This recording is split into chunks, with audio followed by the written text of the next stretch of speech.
Hi, I'm Lana from Otago Museum in Dunedin, home to New Zealand's biggest science centre. Today we have Ireland teaching us about engineering.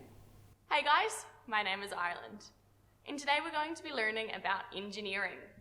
Now, engineering is when we use science and maths to design things like buildings or bridges or technology. And today I want to talk about buildings. More specifically, how do we make them so strong? Because when we have a building, especially a multi-storey one, we need to make sure that the weight of the floor above won't crush what's below it. And to do that, we can use columns.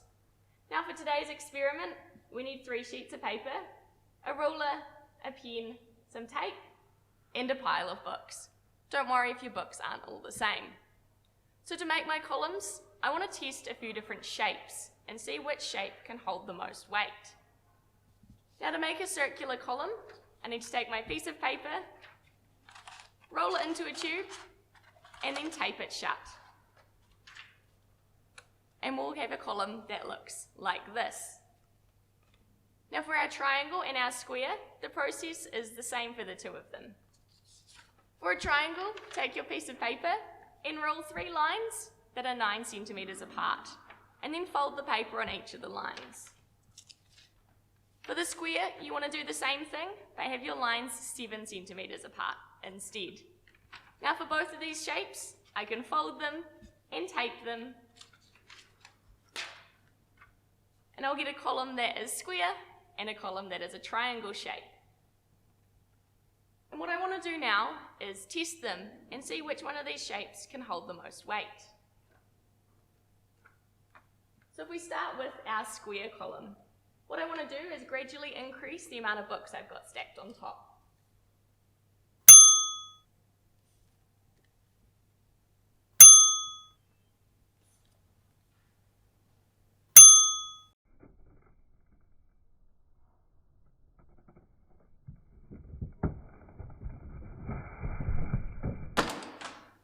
We can see that pretty early on, the column has buckled. It's got a weak spot and the whole thing's collapsed. But what about our triangle?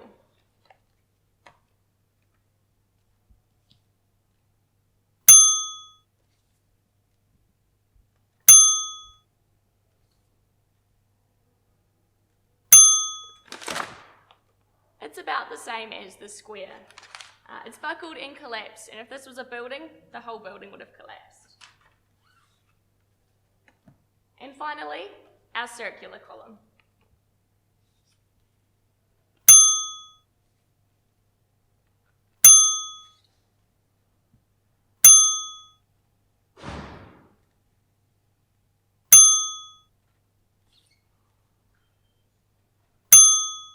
We can see it's already holding more weight than either the square or the triangle.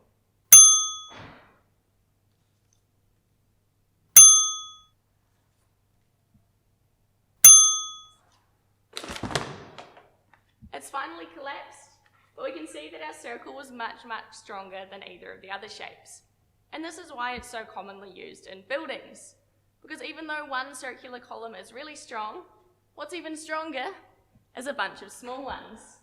Which means that I can build a tower like this one and know that my little guy at the bottom is safe, supported by these 4 columns made of paper. Thanks for watching, guys. Oh, that was so brilliant. Thanks so much, Ireland. So why don't you give it a go? See who can build the strongest columns in your class. Well, for loads more science fun, come along to Otago Museum in Dunedin. We're home to New Zealand's biggest science centre. There's a 3-storey slide, a bike riding skeleton, and an indoor tropical forest with exotic butterflies. Come along and see us soon.